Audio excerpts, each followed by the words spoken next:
So in Module 8, what we're going to look at is popularity and unpopularity, and then also what leads to bullying. Obviously, in high school, being popular is considered of something of high value for a lot of adolescents. And so there's a fair amount of competition to get there. So the research that we're going to be talking about, a little different in regards to popularity. And so we're going to refer to popularity in regards to sociometry or sociometrics. And what sociometry is a research method in which students rate the social status of other students. And so they're basically given a list of all the kids in school or in their grade, and then they basically rank them. Do you like being around these people, don't like being around these people, or don't even know who these people are? And they'll go through and then they'll create a variety of categories. And so what you see is there are social skills are often qualities most associated with popularity, and a lack of social skills is related to something called unpopularity. So there are certain adolescents who are popular and others who are unpopular. And the popular kids tend to be in high status crowds, and they go by various names, including jocks, trendies, populars, whatever it might be. And then the unpopular are the lower status crowds, and they have characteristic names too, like nerds, geeks, dirties, druggies, gritters, and some of the other things that we've talked about. So it's so important to have social skills, but there, with the ones who lack it, you have the unpopular. And among the unpopular, there are two subtypes. One's called rejected, and one is called neglected. So rejected unpopular kids tend to be disliked actively by their peers because others find them excessively aggressive or disruptive and quarrelsome. While neglected adolescents, they don't make enemies, but they don't really have many friends either. So they're kind of off by themselves.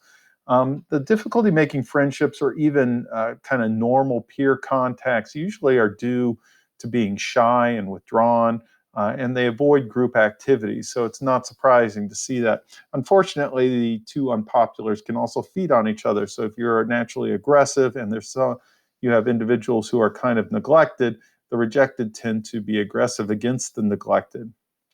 Now, when you are unpopular, it's going to reduce the chances of the kinds of inclusion and social interactions that would help you develop your social skills. So, because you start off a little bit weird, people don't want to be around the little bit weird person. And so you aren't able to master the social interactions that would lift you up out of that. And so you get kind of stuck in this situation. And that's why we know that there is this kind of continuity that you see where popular children become popular adolescents and unpopular children tend to remain unpopular as adolescents. Because so there's this kind of self-perpetuating quality to both popularity and to, of course, unpopularity. And those who are unpopular, there's a much higher odds of things like depression and behavior problems, academic problems, and other kind of negative ones. Now, the one little bright shining light on this is that many who are unpopular in childhood or late childhood, maybe even early adolescence, do go on to have some satisfying relationships in adolescence and beyond. So it's kind of, they're not without hope by any means. And aggression is not always associated with unpopularity. There's another class of students that they call controversial students. And these are high in aggressiveness, and they may be strongly liked and strongly disliked by different people. So if you've ever been around some charismatic people that they do exciting, dangerous things, and sometimes they're mean to other people. And it's funny if you're not the person that they're being mean to, but not so funny if you are the target. And so these people consequently are both viewed in a positive light by some people, in a very negative light by others. And there's a lot of characteristics with these controversies. They're just kind of an interesting class when we look at the sociometric research, in the fact that their friendships are very high in intimacy and fun. but they're also very high in physical and relational aggression. So aggression does not necessarily put you in the unpopular category. You may very well be in what's called the controversial status. And I'm going to back up a little bit and talk about popular. We kind of glossed over that, but the sociometrically popular kids oftentimes are people who are well liked by others because they're friendly and cheerful, maybe good natured and humorous. So, very different than you see in the other subtypes that we've been talking about. So, if you're ever interested, it is interesting that sometimes those jocks that we talked about that are sometimes considered popular, sociometrically, they're not necessarily popular because the sociometrics do not depend upon the kind of reputations that people get maybe in elementary school and kind of carry with them throughout their high school career, but rather the status of those people now. So, in other words, you could have a very nice outgoing person in elementary school, but as they go through puberty and into high school, they become more mean and nasty, even though they're still part of the popular kind of group. And the sociometric research would uncover that and not put them in the popular category. They may put them in the controversial one, or probably not unpopular, but you never know. Okay. So this sociometric research, they've done a lot of it, and it really is interesting on kind of the interplays and outcomes. But the key is having good social skills is highly likely to make you more popular. So as physical attractiveness, we like beautiful people, and then high intelligence are also ways that you can see popularity coming to the fore. And this is very consistent with a lot of the research in regards to people who are or end up doing well in life. They have those basic characteristics too. So, okay. The other aspect of popularity and the whole sociometrics in aggression is the bullying aspect. So, bullying is a particular type of aggressive assertion of power by one person over another person. And there's three basic components when we talk about bullying. There's aggression, which is either physical, as you're seeing right there, or verbal, which is, of course, saying things like, oh, you're ugly, or something a lot more strong than that. Repetition is that it isn't just a single incident, but it's rather a pattern over time. So these individuals don't do just a single aggressive act. That can be bad in itself, but it's repetitively done. And then the final aspect that makes it more bullying is that the bully has a higher peer status than the victim.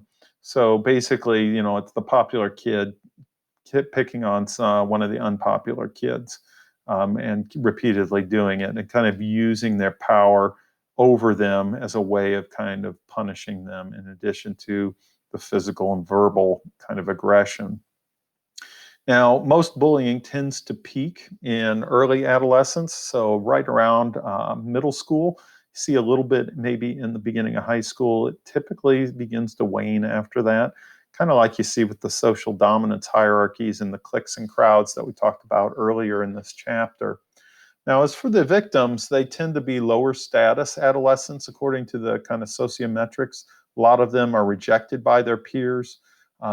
As a result, they're going to have higher rates because of the bullying, higher rates of headaches, backaches, difficulty sleeping, feeling higher levels of loneliness, feeling helpless, anxiety. You can figure that's going to be a natural one to feel, and unhappiness in general.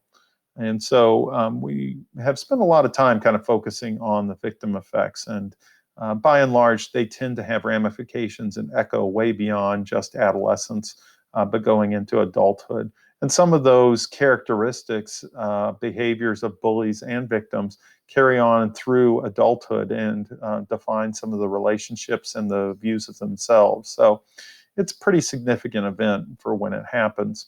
Now, one of the more recent iterations of bullying is cyberbullying. And this is where the bullying behavior is electronic. So, through phones like TikTok, Instagram, text messaging, email in some ways, whatever ways electronically that they can use to kind of reach out and pick on another person and really do aggressive acts towards them. There are some issues with cyberbullying that make it a little different than the more traditional bullying.